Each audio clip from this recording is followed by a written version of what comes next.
Welcome to the Financial Flossing Podcast with Ross Brannon, guiding dental professionals to a brighter future. Ross Brannon is a financial advisor who knows it's not just about your teeth. He helps dental practice owners protect and maximize today's cash flow to plan for tomorrow's cash needs. Find him at rossbrannon.com.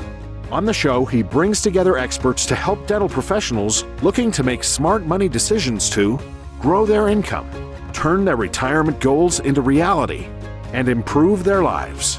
And now, here's your host, Ross Brannon. Welcome to the show. My guest today is Annette Woods. Annette worked for over 35 years as a dental hygienist, where she gained the skills and knowledge necessary to make a career switch to bookkeeping. She now runs her own bookkeeping firm aimed at serving the dental industry. Annette, thanks for coming on. Thank you. I'm happy to be here. So let's jump right in. You went from 35 years as a hygienist to bookkeeping. That's quite a change. Talk a little bit about that decision to make the switch. Well, yeah, it was a big decision and it was a big life change. It came about when my husband passed away, and I felt I wanted to be at home more for my son. He was entering high school, and I just kind of have a different mind frame when someone passes away. And I thought, well, I have been in dentistry since I was 12 years old. My mom was a dental office manager, and I was going into the office helping her, and I just couldn't see myself not being in dentistry. So with my husband being in business, I knew about bookkeeping, and the two just seemed to fit together, and that's how the idea came about. Wow. Well, it takes a lot of guts to make a jump like that. So kudos to you for doing so. And of course, I think we said before, you have more flexibility as a business owner than you do as a hygienist. I mean, you're starting at 7 a.m., booked out 6 months in advance. So yes. Your quality of life is probably better too. It is different. I do have more flexibility. I work just as much, though, being a business owner. I might be up till midnight. Right. But yes, my time is more flexible, and that's what was needed, and I'm loving it. So what did you learn about the dental industry as a hygienist that helped you the most as a bookkeeper? I speak their language. So most CPAs, bookkeepers, they talk a language that dentists don't relate to. I understand what's going on in the office. I understand what the dentist is experiencing, and I know how to talk the language. I know what's coming through the books. I know what Patterson on their invoice, what it's saying. Just everything, it comes together. And so a dentist appreciates when I talk his language and not the CPA's language. Yeah, I bet that helps out a lot. Now, was there anything especially challenging about making the career change? Probably in the beginning was credibility, and building that credibility of them understanding that I knew what was going on. With my training, I did work with a dental consulting firm for a while to get more insight in how I could help dentists. I did a lot of research, writing a lot of blogs, and just slowly building that credibility of helping clients one at a time, and adding that personal touch and being invested in that client helped me to build that credibility. So yeah, that was my biggest challenge. And obviously that's helped because you have clients all over the country now, right? I do. Arizona, I'm in Oregon, New Jersey, Florida. Yeah, all over. It's fun. That's fantastic. So when you deal with dentists, you mentioned that you're always keen to talk about the three things you identify as killers of a dental practice. Yes. Cash and credit, taxes and regulation, and bad bookkeeping. Let's talk about all three of those in order, starting with cash and credit. I like to say cash flow is king. From your perspective, why is not having a solid cash flow such a killer? And feel free to add any real life experiences you may have encountered. Well, definitely. I say ditto to cash is king, and you can't do anything if you don't have a cash flow. I talk to my clients about getting the mindset of hoarding your cash. I also talk to them about opening a line of credit while you have good credit. Because when that opportunity comes along and you need to invest in some equipment, and you don't have the cash flow, a lot of times when you go to get that line of credit or you need that money, it's not there and you cannot grow your practice. Or when unexpected things come up, like COVID, you don't have that cash flow and you find yourself in a position of not being able to pay the things that you need to pay. That is the lifeline of your business, is your cash flow. So not having it, that is one of your biggest killers. Yeah, that cash is, oh my gosh, it's a big deal. I mean, having enough of a rainy day fund, not only personally, but in business, is just a big deal. I mean, and we saw that obviously spring of 2020 when shutdowns happened, things like that. So now talk about taxes and regulation. Okay, well, taxes and regulation, probably your tax bill is your biggest expense that you're going to experience in your dental practice. And it should not be a surprise. I tell my clients, you need to have a CPA or a tax planner, someone that is going to be with you throughout the year, the first quarter, the second quarter, planning for those taxes, making adjustments, because it can change from quarter to quarter. What you're paying for taxes should not be a surprise, and you should be saving for that. Having a plan, investing for it, it should not jump up on you and suddenly you have no cash to pay that.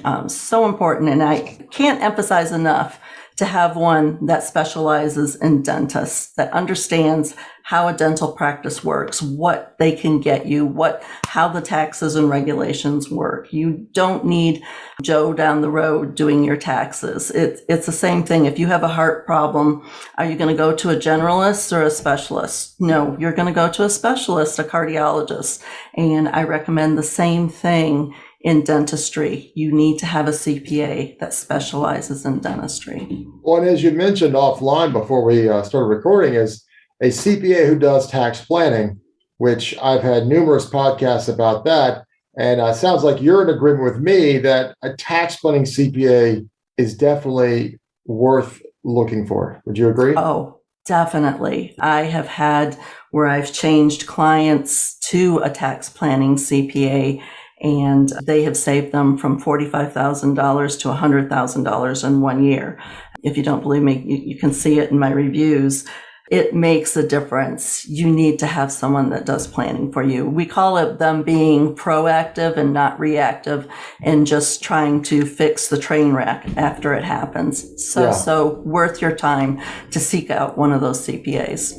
And so the last of these three is bad bookkeeping, which, that's a big deal with a lot of dentists selling their practices to DSOs. Your bookkeeping is more important than ever. And so talk about some of the bad bookkeepings. In fact, if you have, give us an example of a bad bookkeeping that you had to clean up or deal with. Where to begin?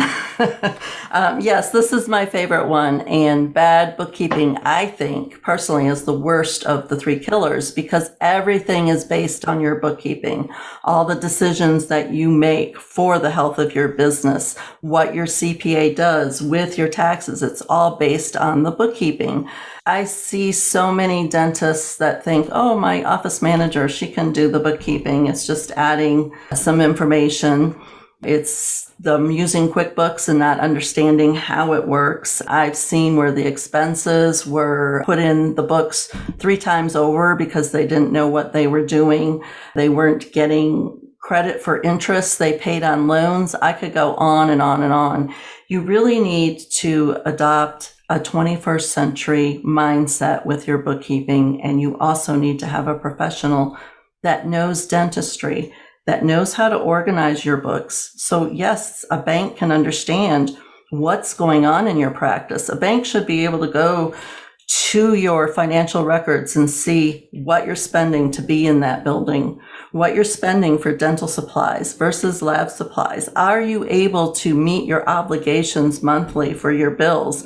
All that needs to show up with proper bookkeeping. Most bookkeeping back in the day, it just showed your expenses and your revenue. It was just cash basis, which can very easily be manipulated. If you're not paying your lab bill for 4 months, it's not going to reflect what you were doing in August versus October. So yes, good bookkeeping is so, so important. So those are the three big killers: cash and credit, taxes and regulation, and bad bookkeeping. What about any silent killers? Are there any sources of financial stress that dentists might not be aware of but still affects their bottom line? Well, I think part of it is having good procedures set up, good internal controls set up. You have to have things documented well. When I talk about internal controls, dentists can be very trusting, or sometimes they don't want to know. And fraud is actually a big part of dentistry. Do you know that 60% of dentists will be a victim of fraud? And it's because a lot of them, they don't have those internal controls set up, and they don't want to admit it or look into it. And I could tell you story after story of just my own experiences with fraud in the dental office. Wow, that's kind of scary when you think about it. So, do you see a difference in older established practices versus newer practices and some of the challenges? I think the newer practices, they're more open to using technology and having things set up and procedures setting up, having those insurance payments going straight to the bank versus the older practices. Sometimes it's hard to break them of older habits, having the insurance checks come to the office, recording them the old way, going to the bank, depositing them. There's so many procedures where things can get lost, not done. And so I see it as more of a challenge that way. Yeah, that's interesting. So obviously, as a financial advisor, I often help dentists who are too busy focusing on the patients and their practice finances to really do help with their personal finances. And they kind of hire me to coach them and help them and advise them on what to do with their personal finances, just like when someone hires you in that regard with their practice. But do you find that when they hire you, sometimes they want to delegate to you too much and still play what I call the ostrich with the head in the sand scenario? Oh, most definitely. They think you have a magic wand and you're going to do everything without their help and it's all going to be okay. I still need them to be involved. I still need them to know what's going on. Yes, I'm going to do the heavy lifting of getting things recorded, looking at those financial reports, helping them see what's going on. But I still need you to get me the information. I still need you to delegate your office manager to do this. We still need to set up procedures. You still need to be involved and know what's going on. And that's protection for you too. I'll tell you, the dentists that I have experienced that have had fraud in their office is because the staff knows they have no clue what's going on up front. You need to be involved and know what's going on, even though you're not in there physically doing it and you have to delegate it. You have chosen to be a business owner. If you don't want to do any of that, then just go be an associate somewhere and take home a paycheck. You still have to know what's going on. So yes, yeah. I do experience that. So besides a good team of bookkeepers like you and your team, who else should a dentist rely on to make sure they're saving as much money as possible and handling their finances well? Well, I have worked with several dentists that have a team, and they have consultants like yourself, and they have their CPA, and they have me. The consultants that they work with they work with us when I do their payroll. They give me information on how many taxes we're going to have taken out, what we're going to do with their 401k. They work with them on that personal level, what they should be saving and doing. And then the CPA, of course, with the taxes and the regulations and everything. It has to be teamwork, and you need to work together. And I love when all that comes together. That's really, really good. So tell me about this. This tends to be a little bit of a hot button issue here. The end of the year, the dentist has $300,000 in his checking account, his business checking account, or whatever the number is. He only needs $50,000 in there. And all of a sudden, the dental equipment guy comes down to try and sell them a piece of equipment that would be cool, would be helpful. And so what is your perspective on end of the year equipment purchases? I have mine. What's yours? Well, first of all, I'm not the expert on that, but you're going to want to know what your return on an investment is going to be. even if it's a cool piece of equipment, we don't need to spend money to spend money. You need or as I like to say, spend $1 to save 37 cents. Right. So you need to see what is the tax savings going to be, if any. You need to be talking to your consultant. Is there a better way to invest that money? Is that equipment really going to give you more return on your investment than you would have by investing it somewhere else? So all of that needs to be looked at. Yeah, you don't want to get that shiny new equipment syndrome too, when you really don't need it. Now, some things you really do get a return on investment, and maybe the end of the year is the time to invest. Right. And that's where you need to consult the experts. Don't make that decision on your own. Yeah, no, I think that's good advice. So a couple things. I'm a big reader. Have you read any good books lately, or is there any books you recommend? Any good books? Well, most of mine are bookkeeping. Well, I guess that's probably what somebody wants in a bookkeeper. What about this? This is kind of a little bit of a vague question, but what's the best advice you ever received? The best advice, for me, it is just be humble and try to help people. And if you keep that in mind, you're going to be successful. And for me, that is pretty much how I try to run my practice, is with the goal of helping. Because if I give to get, give without wanting to get, it does come back to you. And I try to be humble because I'm always learning. I don't know it all. And my clients teach me a lot too. Yeah, that's good. What would you say the phrase financial health means to you? Financial health means not having to worry so much, being able to realize your dreams. Dreams don't always mean having the big house. For me, dreams might mean retiring early or having that extra time to spend with your family. Financial health is not having to work 80 hours a week just to keep what you have. Oh, I like the sound of that. So how can listeners connect with you if they want to? There's several different ways. You can go to my website at bookkeepingaesthetics.com. And I have my phone numbers there, my emails there. You can also schedule right from my website a consultation with me.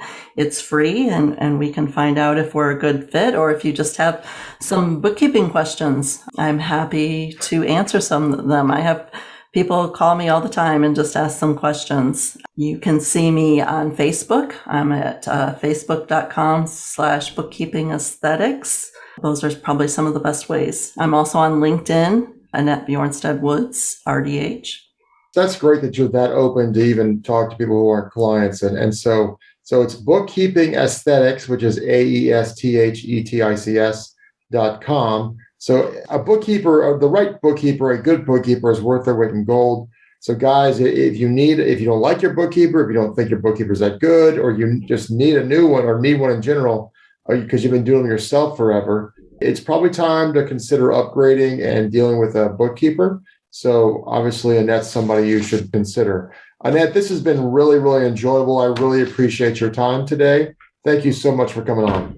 Well, thank you for having me. I really enjoyed it. All right, guys, this has been the latest episode of the Financial Flossing Podcast with Ross Brannon. We will see you next week.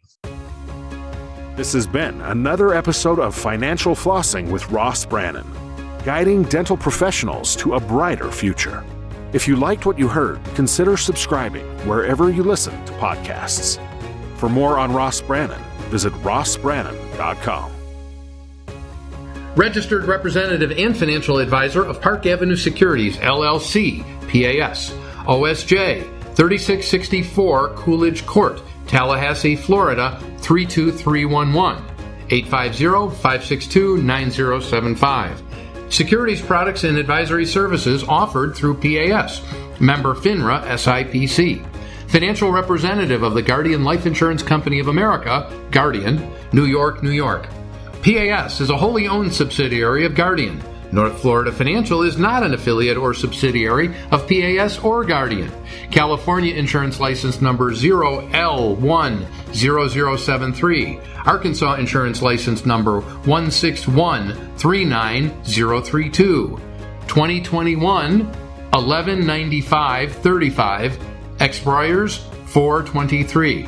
That last part can also say 2021 119535 expiration April 2023. This podcast is for informational purposes only. Guest speakers and their firms are not affiliated with or endorsed by PAS, Guardian, or North Florida Financial, and opinions stated are their own. Guardian, its subsidiaries, agents, and employees do not provide tax, legal, or accounting advice. Consult your tax, legal, or accounting professionals regarding your individual situation. Ross is a registered representative and financial advisor of Park Avenue Securities, LLC, PAS, OSJ 3664, Coolidge Court, Tallahassee, Florida 32311, 850-562-9075. Securities products and advisory services offered through PAS, member FINRA SIPC. Financial representative of the Guardian Life Insurance Company of America, Guardian, New York, New York. PAS is a wholly owned subsidiary of Guardian. North Florida Financial is not an affiliate or subsidiary of PAS or Guardian. Arkansas Insurance License number 161390032. California Insurance License number 0L10073. 2022 132336. Expiration 0124.